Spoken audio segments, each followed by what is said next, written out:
E Newton, Newton. Lá vem você. É alguma coisa que ficou no teu cérebro, agora ferrou, né? Eu fiquei ontem falando Newman.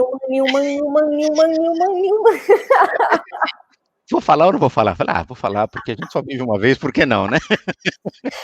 Eu conheci o Newton tendo aula com ele no SEDES, então foi, né? Foi ali que... O Newman. O Newman!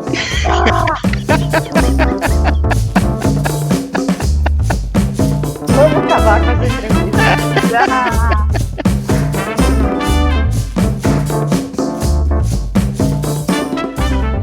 Olá, eu sou a Laura Diniz e esse aqui é o Happy Hour. Hoje a gente tem com a gente o Newman Debs, ele é vice-presidente jurídico para a América Latina da Unilever e tem 45 minutos cravados no relógio para falar com a gente. Oi, Newman, tudo bem? Oi, Laura, bom dia, tudo bem aí? Tudo Prazer jóia. estar aqui com você, viu? Obrigado pelo convite. Prazer é todo meu. Obrigada. Newman, primeira pergunta. Seus pais eram fãs do Paul Newman? Olha, todo mundo me pergunta isso, e é óbvio que sim, aliás, não só eles, como a tia Sueli também, minha tia, foi ela que sugeriu, e os dois, na hora, compraram. É que o meu avô, o pai do meu pai, era americano, daí eles queriam colocar em mim um nome em inglês para homenageá-lo, e ao invés de Paul, John, William, foi Newman. Mas imagina como é que eu sofri a vida inteira com esse nome. Eu imagino. Aliás, para fazer um disclosure aqui com os nossos ouvintes e telespectadores, ontem eu te mandei 3 e-mails te chamando de Newton, nem tive a condição de colocar a culpa no corretor, que eu mandei por e-mail, mandei do celular e tal, foi, enfim, culpa minha mesmo, mas... Cara, Tranquilo. as pessoas te chamam errado o tempo todo? Não, as pessoas me chamam errado de Newton. Newton é o campeão de audiência, óbvio. Agora, escrevem muito errado o meu nome. Eu já cataloguei, agora já me divirto. Já cataloguei 16 maneiras de escrever, diferentes de escrever meu nome. É uma loucura. Tem que se divertir, você vai fazer o quê, né? Sim, muito bom. Nilman, escute, você está na Argentina, né? Faz Eu tô agora na Argentina. Um pouquinho mais de um ano, né? Foi em setembro do ano passado, setembro de 19, eu vim para cá. A minha família depois veio um pouquinho depois, só porque estavam esperando eu terminar a escola das minhas filhas, aí em São Paulo, e depois elas se juntaram a mim por aqui. E então já faz agora um ano e pouquinho. E o que ensejou a mudança? A Unilever sempre teve aqui na Argentina o seu comando regional para a América Latina.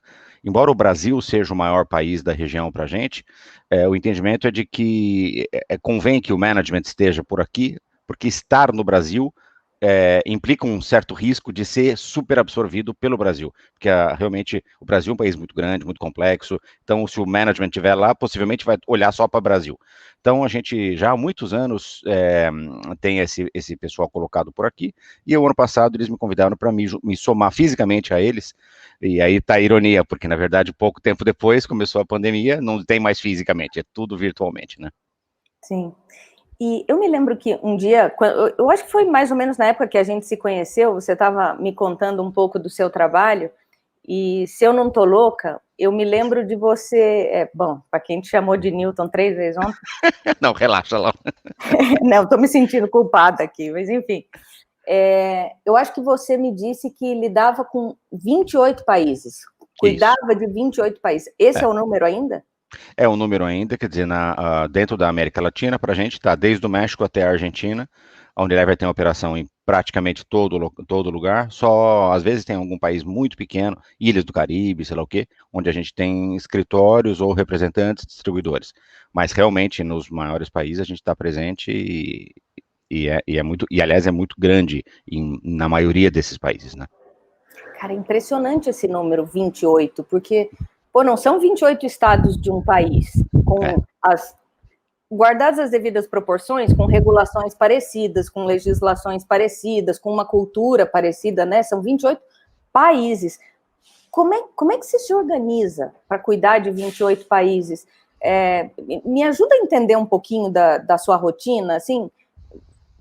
Como é que você faz para conhecer as legislações, as peculiaridades de cada um desses países? Claro, eu sei que você tem equipe, mas como é que você se organiza? Legal. Não, acho uma ótima pergunta. a gente quando fala com o pessoal da Europa, por exemplo, o pessoal que está fora da América Latina, eles veem a América Latina mais ou menos como um bloco homogêneo. Ah, são todos latinos, são todos ex-colônias ou de Portugal ou da Espanha, então são mais ou menos parecidos. Bom, lê do engano. É uma região bem diversa, apesar de termos esse ponto de commonality, vamos dizer, de falar espanhol, a maioria dos países, português, eu acho que as grandes semelhanças acabam por aí, porque cada um teve uma história diferente, e a história acaba gerando regras jurídicas levemente diferentes, e entendimento, jurisprudências, realidades diferentes, obviamente, né?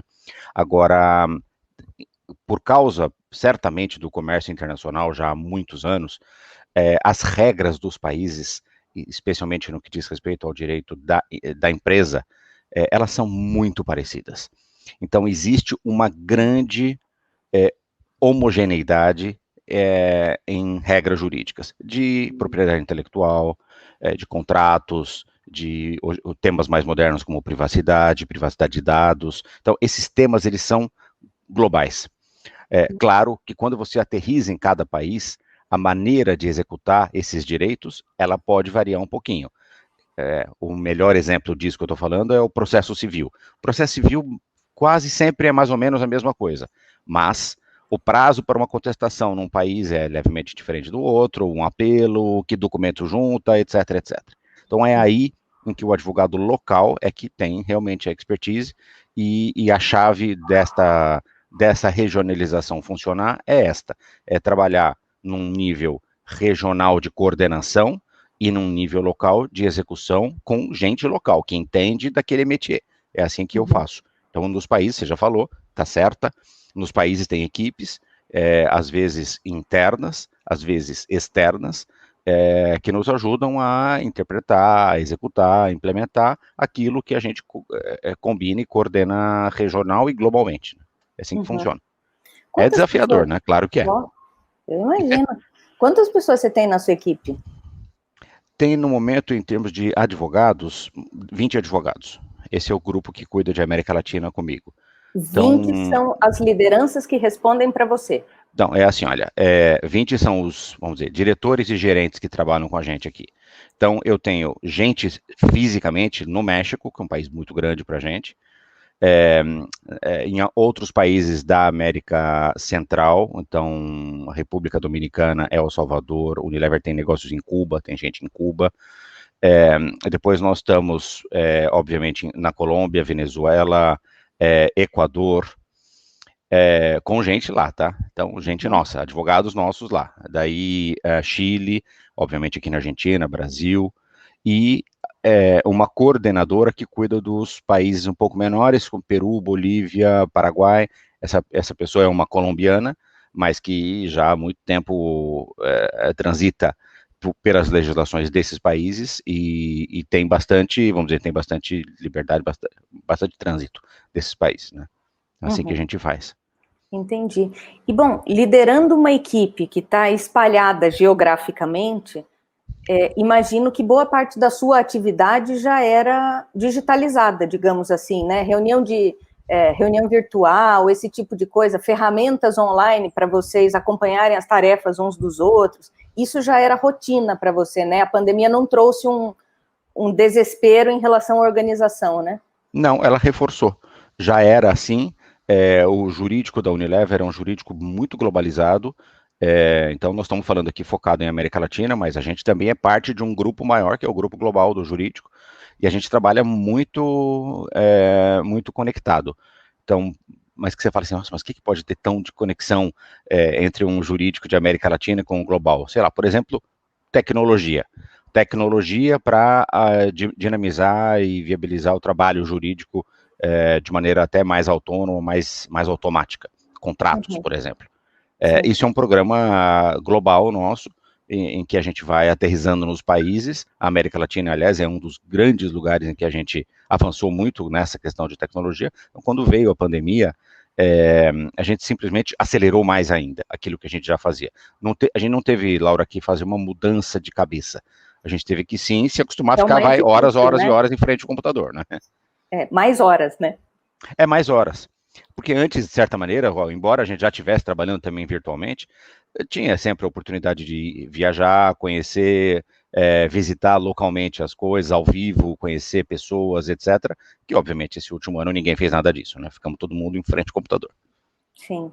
Aqui no Jota a gente teve um processo parecido, assim, não teve que ter mudança de mindset, teve reforço na organização, mas enfim, a gente também está espalhado, então Brasília, São Paulo, Rio de Janeiro, tem um sócio meu que mora em Bogotá, outro morava em Washington, então, enfim, já interessante porque a nossa realidade já estava de acordo, digamos, né, com esses novos tempos, mas é um horror, né?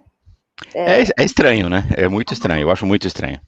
Porque, por mais que seja fantástico a gente poder se conectar, eu estou falando com você em São Paulo, eu aqui em Buenos Aires. Daqui a pouco acaba a nossa reunião, a gente vai se conectar, sabe-se lá com quem, em algum lugar do planeta. E tudo vai continuar exatamente como a gente está falando aqui agora. Quer dizer, isso é fantástico, se a gente imaginar, mas por outro lado, quer dizer, falta a calidez do contato ao vivo, onde a gente realmente, sei lá, senta para tomar um cafezinho, fala de bobagem, e aí vem insights muito interessantes. Eu acho que isso é insubstituível pela tecnologia, na minha opinião. Sim. Pode me chamar de dinossauro, mas não tem importância. Eu sou a pessoa que acredita no contato humano. Não, e para construir relações, para inspirar, né? Você é líder de todas essas pessoas. É difícil pensar em inspirar as pessoas apenas assim, né? Assim, tem muito da conversa jogada fora, né? Sabe aquele tempo que você está no trânsito com uma pessoa, de um deslocamento de um lugar para o outro, e ali você fala de qualquer coisa, e isso vai ajudando a criar relacionamento também, criar contexto entre essas pessoas, né? E hoje em dia não tem, as coisas são muito objetivas, você tem uma conversa, uma reunião telefônica de 30 ou 45 minutos, ou 60 minutos, isso, acabou, né? Quer dizer, então as pessoas não perdem muito tempo em quebrar o gelo, né? É direto no ponto. Isso é meio estranho, eu acho. A gente, nossa, sente muita falta também. Nilman, e você se definiria como um cara mais de processo ou mais de pessoas? Estou pensando assim, na liderança. Não, totalmente de pessoas. Eu sou uma pessoa totalmente ligada às outras pessoas. Se quiser me matar, se me põe sozinho para trabalhar isolado, sozinho numa coisa, até sai. Por exemplo, eu já fiz coisas muito sozinhos. O meu doutorado, por exemplo, fiz obviamente totalmente sozinho, mas é duro para mim, é um processo mais doloroso, vamos dizer assim. Eu gosto de estar com as pessoas, de interagir, de ter ideias, de brainstorm, de concordar e de discordar. É isso que realmente me anima, sabe? Eu brilha meu olho cada vez que eu tenho que encarar um desafio diferente, de uma equipe diferente, vamos recomeçar uma história, vamos escrever juntos aqui uma história, é isso aí que me motiva, eu gosto muito desse jeito de ser. Legal. Sabe que quando você estava falando de tecnologia, me escapou uma pergunta. Okay. E ainda você brincou que você é dinossauro, né? Como é que você é com tecnologia, assim, com ferramentas de acompanhamento dos trabalhos uns dos outros? Olha, eu sou um bom usuário dos programas, vamos dizer assim. Eu não sou aquele que fica esperando a nova versão do programa X para poder rapidamente começar a usar, não sou. Sabe aquele que o pessoal de tecnologia chama de early adopter. Eu não sou um early adopter, mas eu sou um bom usuário da tecnologia, eu sou aberto a aprender coisas novas. Mesmo nas redes sociais, eu também aprendi e uso, hoje em dia uso muito o LinkedIn, por exemplo, como uma maneira de me comunicar também mais publicamente. Agora, mais ou menos isso. Entendi. Escute, como é que você caiu na advocacia corporativa? Né, você está há 8 anos como General Counsel na Unilever. Antes você estava na Pepsi. Isso. E antes... Antes na Unilever, porque eu estava na Unilever, saí, fui para a Pepsi e depois voltei para a Unilever. Foi assim minha carreira. Entendi. Então foi direto da faculdade para a empresa? Quando eu me formei em 91. E quando eu me formei, eu estava num escritório de advocacia, era onde eu fiz estágio, depois houve uma cisão no escritório, um dos sócios montou outro e me levou, eu fui junto com ele para esse escritório, vamos dizer, recém-formado, mas de gente que já tinha 40, 50 anos, sei lá, de prática de advocacia.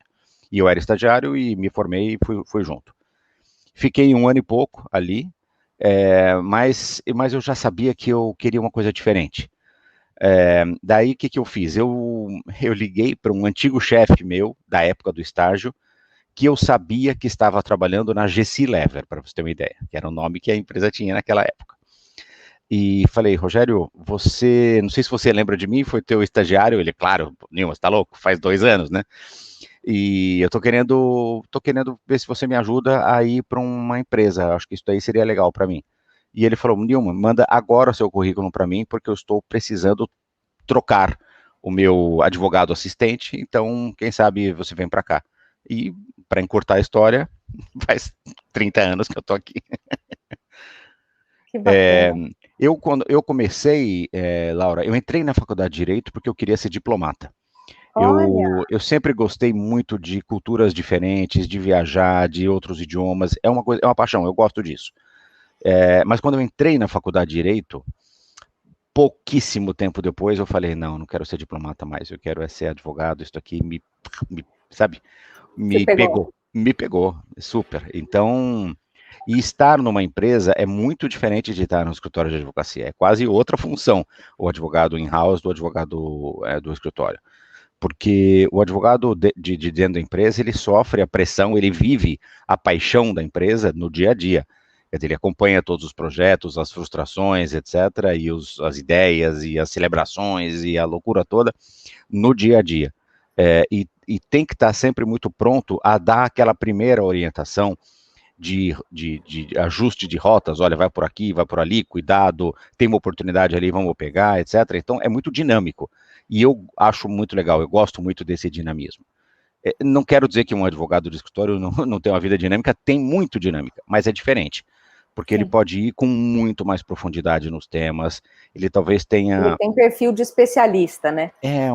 uma questão de poder, de tempo até para se dedicar em temas e ir profundamente naqueles temas, que é óbvio, é super fundamental para o sucesso do que a gente faz na empresa, contar com colaboradores de escritório que sejam fantásticos, que sejam os melhores possíveis naqueles ramos, né? E eu acho que desta dinâmica, do relacionamento entre um especialista e um generalista, é que vem o valor que a gente pode agregar, né? Entendi. É Escute, assim que é. a sua ideia de fazer diplomacia, enfim, de trabalhar como diplomata lá no futuro, isso no passado, isso veio inspirado a partir de algum traço pessoal seu? Você é conciliador por natureza? Você é um negociador por natureza? Olha, quando eu quis ser diplomata, eu era, na verdade, um adolescente só. Um Eu tava, porra louca. sabe aquela coisa de escolhendo que profissão que você vai ter quando você tem 17 anos, quer dizer, uma coisa dificílima para todo mundo, né? E eu descobri que meu pai tinha um primo que era diplomata, daí eu falei, não, porque a gente nem sabia, nem sabia o que era diplomata de verdade. Fui começar a pesquisar, porque eu achei interessante, daí falei, nossa, é isso, me encontrei muito nesse perfil, sabe? Mas, com o tempo, o que eu vi é que eu sou muito, muito conciliador, eu gosto de estar, vamos dizer, de ver e encontrar, nossa, é aí ou é aqui isso? É aí, né? É aqui, É, vou é um, botar no mudo. é um motoqueiro. Não, não tem nenhum problema. Sabe, eu gosto de procurar encontrar, vamos dizer, commonalities ou pontos de semelhança entre posições aparentemente muito divergentes para encontrar caminhos para avançar. E eu acho que isso aí depois a gente vai pegando mais o traquejo, né? E faz sem pensar, faz instintivamente hoje em dia isso, né? Mas eu acho que, sinceramente, se eu tivesse ido para diplomacia, talvez eu fosse um bom diplomata, montasse as favas. E, cara, essa característica é absolutamente fundamental na função que você faz, né? Opa. Porque tem gente que, sei lá, te vê como, provavelmente ainda tem gente que te vê como o cara que está pronto para dizer não. Aí Opa. tem gente que te vê exclusivamente como centro de custo. Então, E você tem que estar ali no meio, tentando viabilizar o negócio da forma segura e tudo mais que você imagina, né? eu acho que o advogado, ele tem várias ideias a respeito do advogado, desde um mal, às vezes necessário, até um parceiro de negócios, né? E obviamente depois, porque eu também tive essa sorte de estar muitos anos nessa empresa, então a gente vai criando essa imagem, as pessoas vão entendendo bem o teu jeito de ser, que você não está ali para dizer não, que você está ali muito mais para encontrar como chegar no sim, do que dizer um não. Eu me sinto muito, pessoalmente, muito frustrado cada vez que eu tenho que falar um não redondo. Não é meu objetivo. O meu objetivo é encontrar um sim. Então, eu acho que isso daí transpira muito do meu jeito de ser, das relações, das reuniões, das minhas intervenções com meus clientes internos aqui. Então, essa percepção, sabe, de advogado gargalo, de advogado que fala difícil, que ninguém entende, eu lutei muito, assim, sistematicamente, Laura, para não construir essa imagem, porque essa é uma imagem que corresponde muito ao estereótipo, e eu não queria essa, eu queria construir uma imagem que surpreendesse, sabe, então, do advogado que fosse ágil, do advogado que pensasse antes do cliente. Então, vou te dar um exemplo do que eu estou falando. Durante muitos anos, eu trabalhei para a área de marketing da empresa. A Unilever é uma empresa de produtos de consumo, a gente vive de inovação, então, na verdade, lançar campanhas publicitárias para falar dessa inovação é parte essencial do nosso negócio. Eu sempre estive muito atento às campanhas publicitárias dos nossos concorrentes. E muitas vezes eu chegava lá no pessoal de marketing e falava, olha, vocês viram o produto tal, da empresa tal? Aí os caras falavam, nossa, não, ou sim, o que aconteceu? Por quê? Porque eu acho que eles estão falando tal coisa assim, assado, que eu não sei se dá para falar, o que você acha? Então, é uma surpresa para um marqueteiro ver o advogado chegar nele e falar, escuta, vamos questionar esse concorrente, porque eu não sei se está certo o que ele está falando ou não, ou vamos ser mais ousados no nosso próprio discurso e na nossa própria propaganda. Então, isso surpreende, obviamente surpreende, não é o que se espera, certamente não é o que se espera, né? E surpreende, imagino, para o bem e para o mal, né? Deve ter gente que fica mega feliz e deve ter gente que fala, meu, o que esse advogado está vindo aqui? Meio doido. Na média foi bem. Que legal. Então, eu acho que isso, quer dizer, é o que eu peço, e falo muito para os meus advogados aqui do meu time, especialmente os advogados mais jovens, é isso, quer dizer, é fazê-los ter uma consciência de que existe um preconceito, não no sentido ruim da palavra, mas assim, um conceito pré-concebido de que o advogado a gente fala difícil, a gente é muito estruturado mentalmente, nossos pensamentos normalmente são complexos, a gente não vive numa dualidade do preto e branco, a gente vive num cinza enorme em que é difícil acompanhar às vezes essa coisa. Então, vamos tentar simplificar ao máximo essas nossas complexidades e ser direto e ajudar, ser prático, porque a gente está ali para gerar valor também no final das contas, né? Esse que é o pensamento que eu procurei disseminar ao longo do tempo. E como é que você se preparou profissionalmente, assim, ao longo do tempo, para ter essas habilidades não aprendidas no banco da escola de direito que você precisava ter? Então, por exemplo, você mencionou ali que essa coisa da conciliação é um traço seu que você foi desenvolvendo ao longo do tempo. Como é que você desenvolveu seus conhecimentos de economia, de marketing, de negócios? Foram cursos pontuais? Foi a experiência? Como é que você estruturou isso e o que você recomenda para o seu time hoje? Foi um misto comecei pela experiência. Quando eu então ingressei na Unilever, na época GC Lever, eu estava contando, eu aí me dei conta deste universo empresarial e de que números é a linguagem que a empresa fala. Então, eu rapidamente tinha que aprender, dominar melhor essa linguagem dos números para poder ser mais impactante. Porque se eu fosse chegar numa reunião e só explicar conceitos, que é a linguagem que o advogado fala, havia uma certa desconexão. Então, rapidamente eu comecei a perceber que era bom que eu entendesse mais sobre o P&L da empresa, sobre o lucro, sobre as despesas, etc, etc. Então, no começo foi a necessidade, depois com a prática eu fui, vamos dizer, aprendendo, perguntando muito, sempre muito curioso, e depois de vários anos eu fiz um MBA na Dom Cabral, que é uma excelente escola, eu adorei ter estudado lá, acho que eles organizaram, então, intelectualmente, um conhecimento empírico que eu fui adquirindo ao longo do tempo. Então, para mim foi bom. De gestão, desculpa te cortar. Era um MBA de gestão. Tá. Então, ali tinha aula de economia, de finanças, de gestão de pessoas, de estratégia, das matérias típicas de gestão que o advogado não estuda na faculdade de Direito, né? Então, a gente quando você chega e tem que se deparar com essa realidade, é duro, porque a gente não aprendeu nada disso. Mas na Dom Cabral, esse MBA em gestão me preparou, organizou intelectualmente esse conhecimento. O que eu recomendo para meus advogados? Eu acho que um MBA é uma ótima ferramenta, mas depois de algum tempo de experiência. Porque se você quer fazer, vamos dizer, recém-formado em Direito, vai lá fazer um MBA de gestão, talvez fique um pouco teórico tudo, se você não teve ainda a vivência prática e não viu ainda a importância de cada um daqueles conceitos, né? Eu gosto de recomendar que os advogados estudem muito, de preferência direito, matérias de direito, porque eu acho que o advogado, embora você trabalhe numa empresa e sua colaboração é muito ligada ao negócio da empresa, você é um advogado, então acho que quando você entra numa reunião, todo mundo te olha imaginando que você vai dar uma boa colaboração jurídica. Então eu recomendo aos meus advogados que estudem direito, isso é importante. Mantenham-se atualizados, o direito é muito dinâmico, muda o tempo todo, e então que estudem bem direito. Depois de algum tempo, talvez um MBA, para mim, funcionou, eu acho que ainda é uma ótima opção para quem quer estruturar, consolidar conhecimento na área de gestão. Né? Entendi.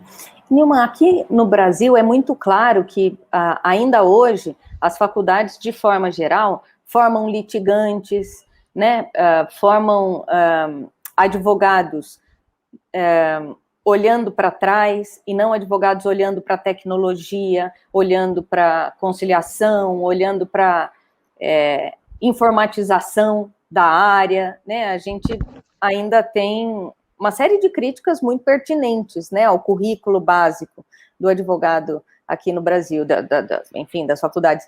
Como é que é isso nos outros países? É mais ou menos parecido? Olha, lamentável, na América Latina é tudo desse jeito. E isso que você descreveu, eu acho que está correta essa descrição. A gente é formado para resolver o litígio.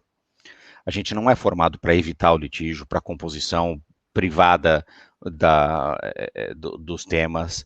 A gente é formado para, vamos dizer, defender um lado da equação, e se o outro lado não tiver de acordo, não chegar num acordo, e esse acordo acontece, sabe-se lá como, então aí sim a gente é preparado para ir para litigar.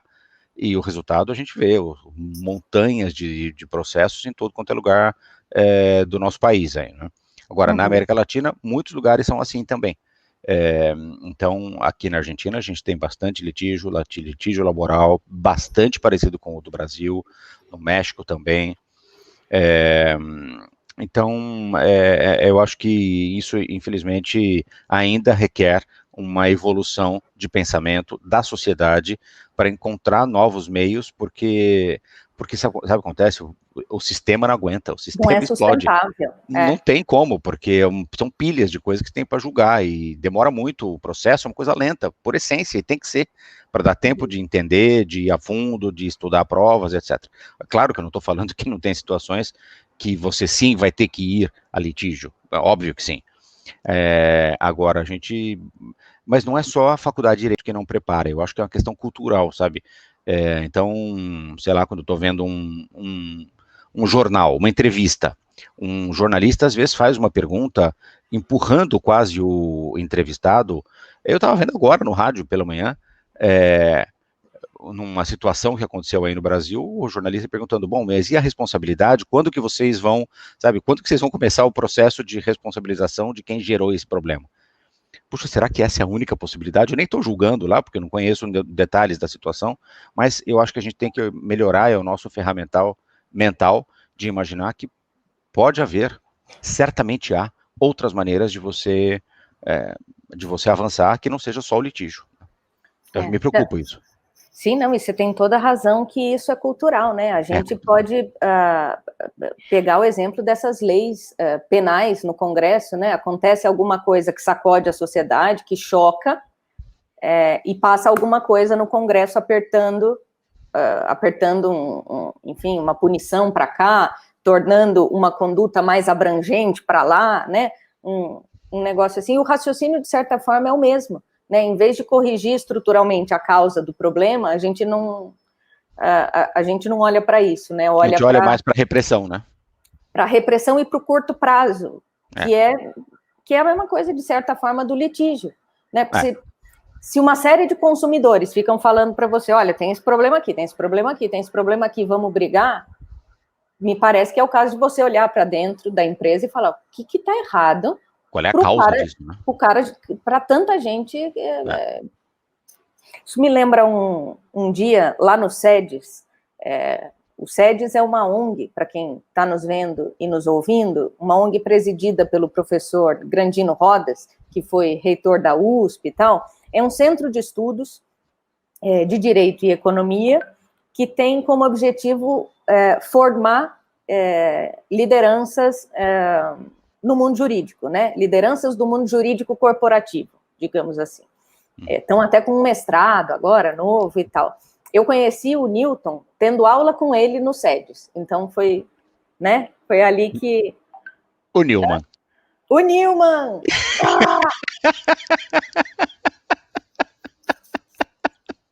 Vamos acabar com essa entrevista. Isso está muito divertido. Não, Laura, eu não me incomodo, viu? Porque isso acontece tão comumente comigo, eu já não me incomodo. Eu me incomodo, mas enfim. Mas a gente se conheceu no SEDES, vamos lá, deixa eu voltar nisso aqui. Tá bom, obrigada. Tá, então, a gente se conheceu no SEDES e lá, as pessoas, depois do curso, que leva um ano e meio, elas apresentam TCCs, né, e são advogados de empresas e tal. Eu me lembro uma vez que uma advogada de uma empresa que, enfim, que eu não vou mencionar, levou um projeto muito legal, uma empresa de produtos que vende aí no varejo, e eles começaram a ter muito problema de consumidor. E as pessoas iam no PROCON, especialmente no Rio de Janeiro, né? Um estado que a gente sabe tem uma litigância ali aflorada. E as pessoas iam no PROCON. Eles foram lá e falaram assim, escuta, PROCON, antes de instaurar o procedimento, a partir da notificação desse consumidor, você não quer me falar?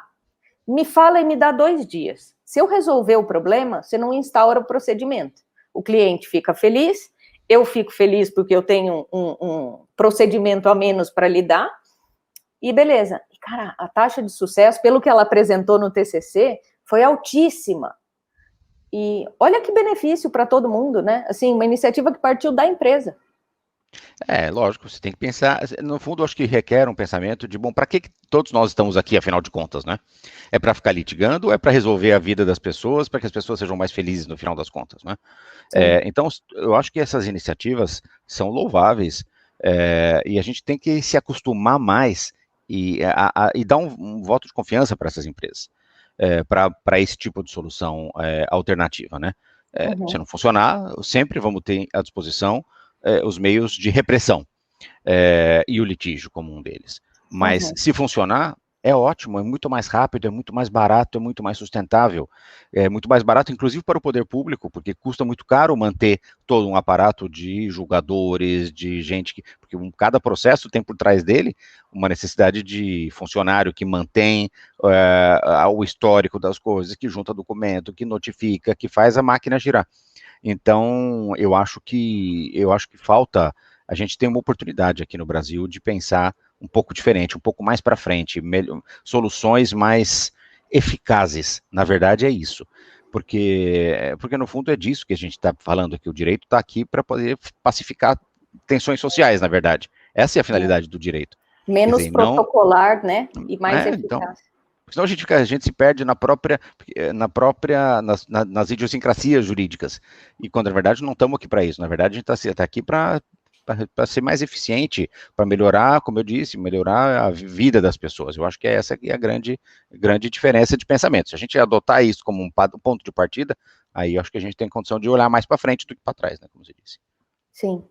E, Nilman, você estava falando um pouco mais cedo que, enfim, que você está na Unilever faz um tempo, que as pessoas te conhecem, que tem em comum essa paixão, né, pelo que a empresa faz e tal.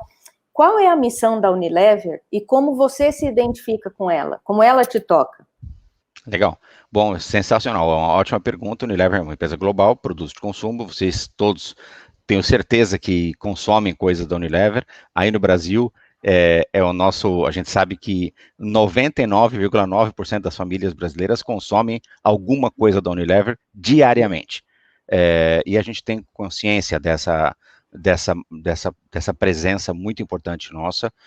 A nossa missão é trazer bem-estar e trazer sustentabilidade, fazer da sustentabilidade um lugar comum, que todo mundo possa ser sustentável e o mundo possa ser um lugar melhor. Essa é a nossa esse é o nosso propósito.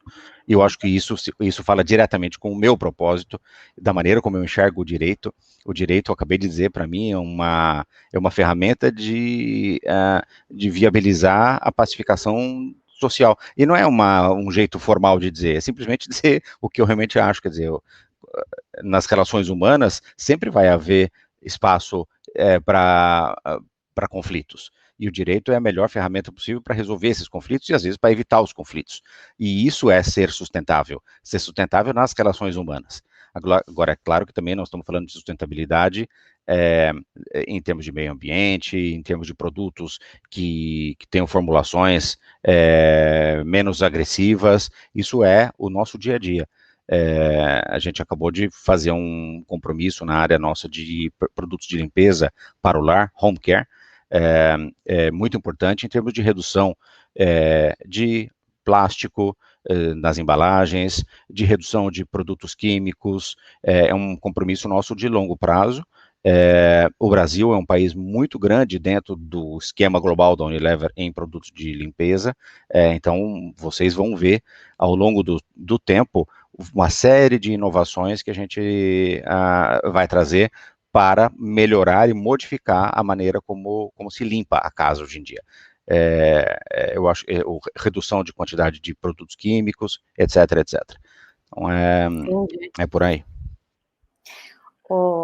Nilman, teve um momento aí da pandemia, quando foi, claro, ainda está muito perigoso, ainda tem, enfim, muita gente sofrendo, infelizmente, muita gente morrendo, né, no Brasil e no mundo, ondas voltando e tal, mas, enfim, houve um momento mais crítico em que as famílias tiveram que ficar sozinhas, boa parte dessas famílias que contavam com a ajuda de pessoas, né, para fazer a máquina doméstica funcionar, ali de alimentação, de limpeza e tal.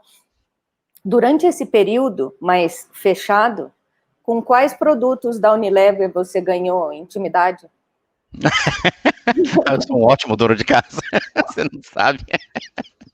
Olha que Você está falando sério ou você está sendo irônico? Eu estou falando super sério. Eu sou, então me conta. Desde a infância, eu venho de uma família, nós somos 4 irmãos. E a minha mãe sempre acreditou que, pô, todos nós sujávamos juntos, todos nós limparíamos juntos. Isso aí era desde sempre.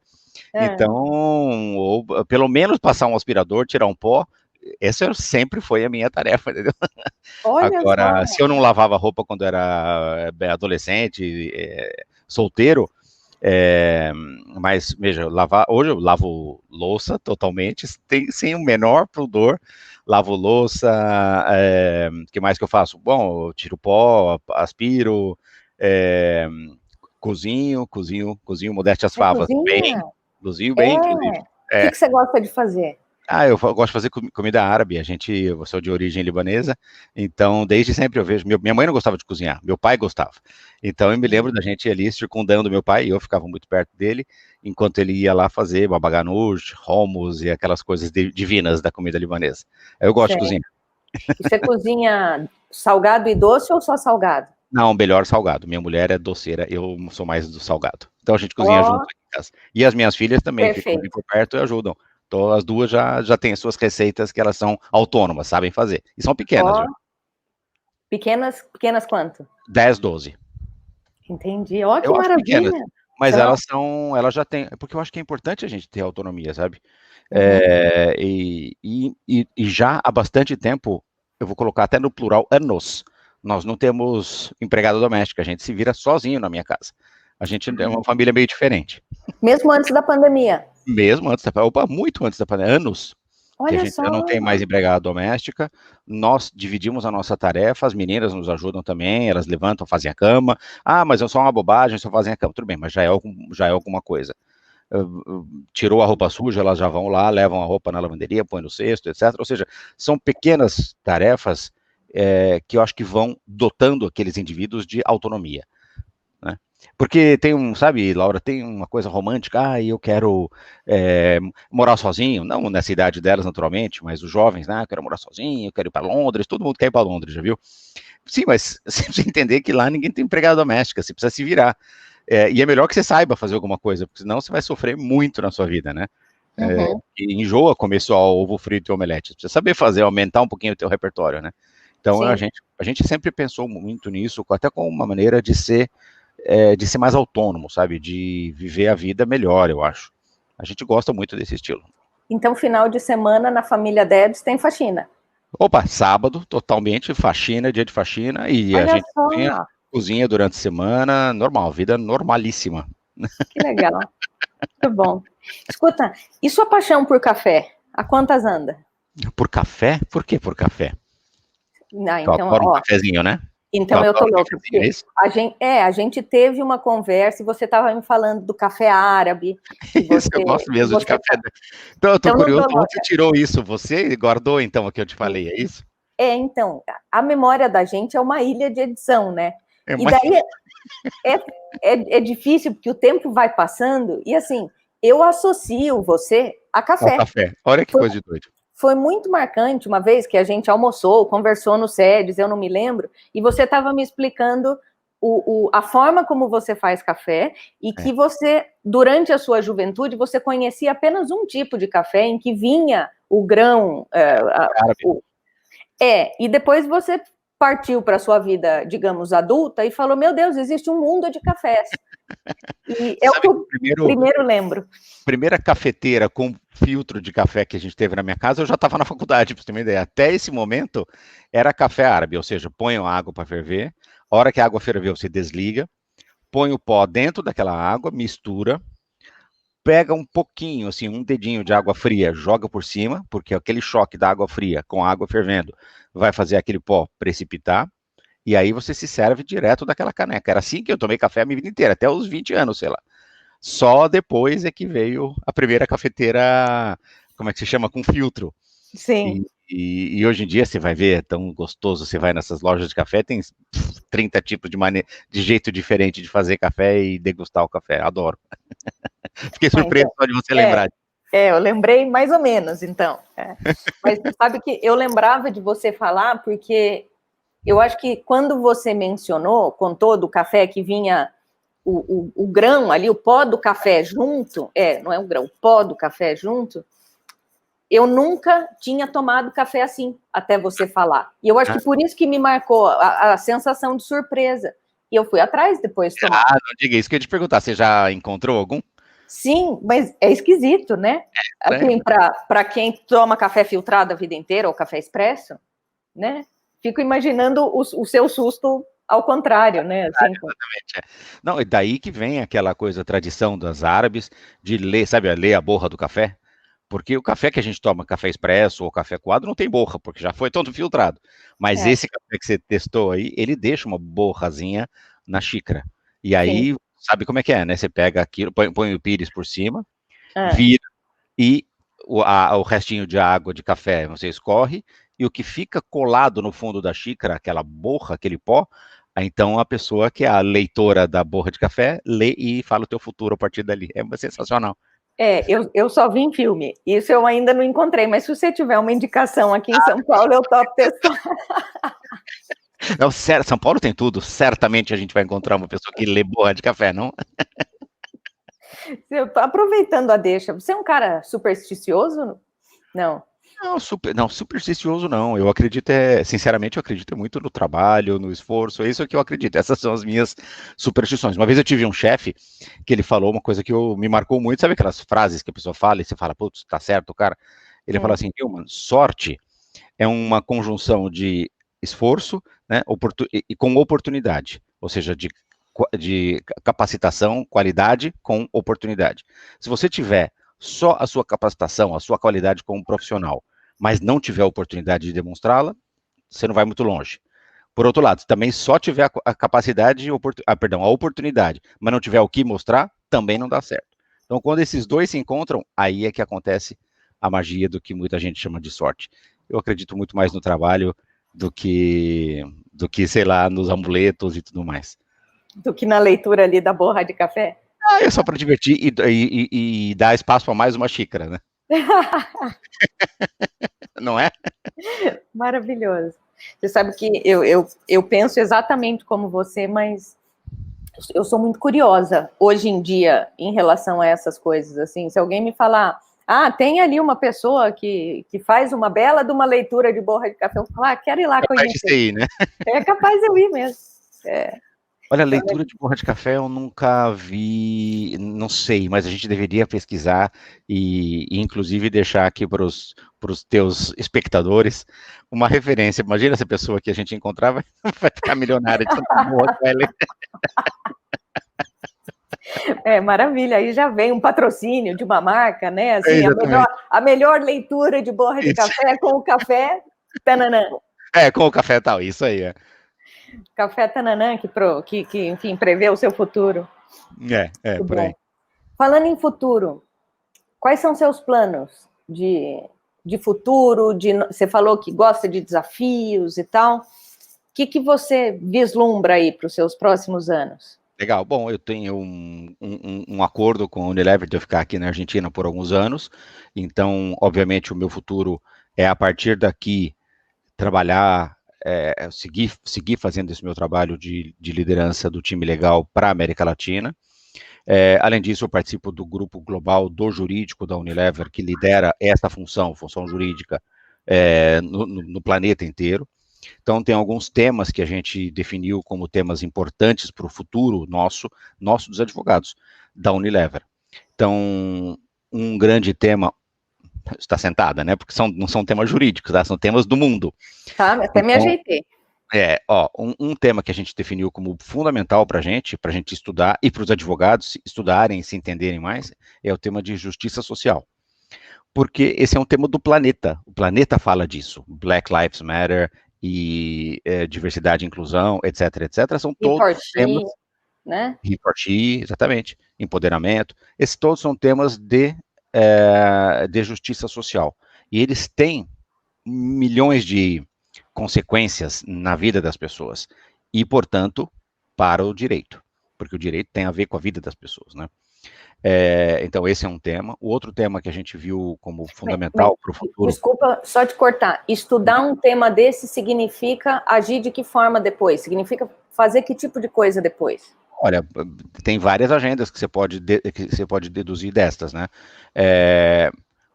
Por exemplo, você se preparar melhor para ter conversas a respeito de raça, gênero, que são conversas difíceis, não são conversas fáceis. Se você não tiver preparo para falar sobre esse tema, você usa até o vocabulário errado.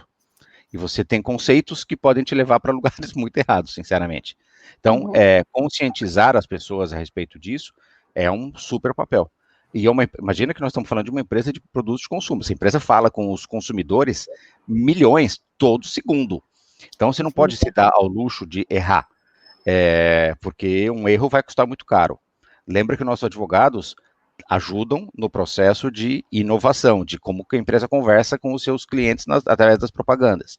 Então, esse advogado tem que estar muito qualificado para entender, sensível para entender o que as pessoas hoje em dia estão valorizando, o que é preocupação, quais são os caminhos possíveis. Tá? Esse é um. O outro tema que eu ia te falar é o tema de proteção das marcas, porque depois da pandemia, isso já é uma coisa que eu vou falar, que todo mundo já viu, mas enfim, com a pandemia, o uso de e-commerce explodiu no mundo inteiro. As pessoas estão em casa comprando seus produtos através das plataformas. E o que é ótimo isso, que é uma coisa, um desenvolvimento fantástico, trouxe consigo também uma explosão na quantidade de contrafações de marca digitais. Então, às vezes, você compra um produto, ou você lê, pela tua rede social, você lê uma matéria a respeito de um produto que não tem nada a ver com aquele produto. É a chamada fake news, né? Quer dizer, então você tem desde contrafação de marca digital até fake news, que é uma realidade, não é nova, mas é uma realidade que está crescendo muito, cresceu muito por causa da explosão do e-commerce, que os advogados também, como os advogados de uma empresa de produtos de consumo, têm que conhecer, têm que dominar e têm que saber como reprimir, como combater. Outro tema é o tema de advocacy. Então, são alguns temas que o advogado deve dominar e deve ajudar a interagir com os colegas de assuntos governamentais para influenciar as agendas legislativas para que as coisas progridam. Então, eu acho que tem muito espaço para uma interação muito maior entre o legal e o corporate affairs, nas estruturas tradicionais das empresas, né? Para poder avançar em termos de regulamentação de diversos temas.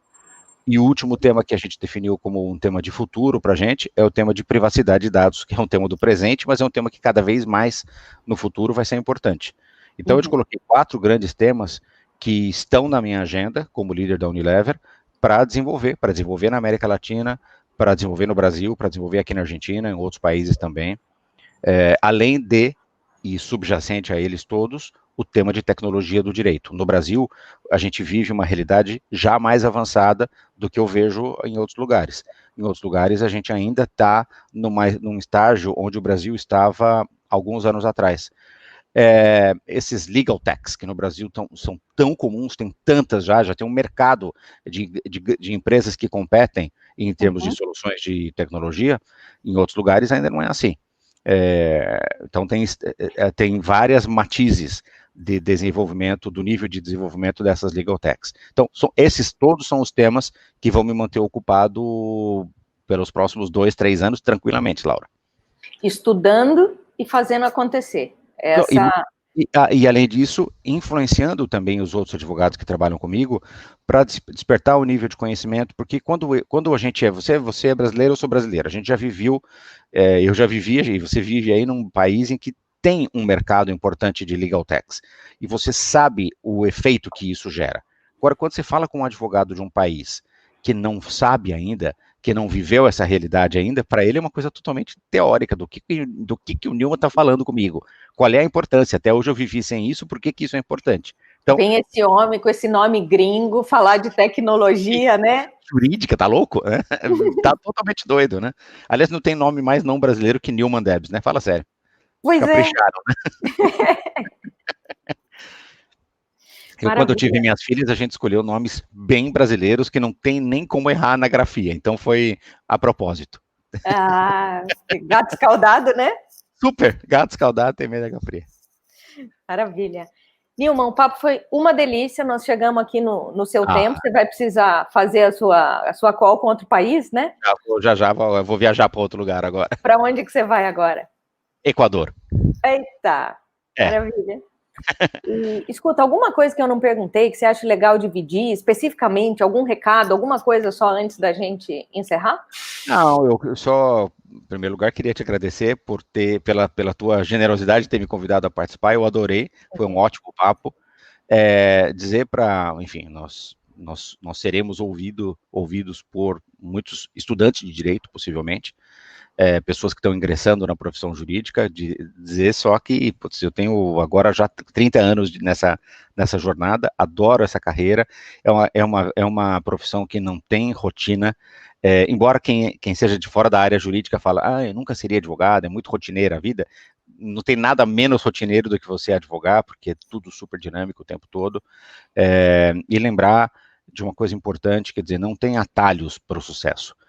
A gente tem que ralar muito, estudar muito, ser muito ético. O advogado, ele é essencialmente um farol de ética, de transparência, de confiança. É isso que a gente precisa projetar para as pessoas. Senão você acaba com você mesmo, né? Então pensa bastante nisso. Acho que são valores muito importantes que valem a pena especialmente os mais jovens, mas todos os profissionais refletirem para ver o que eles querem representar, né? É só isso que é o meu recado.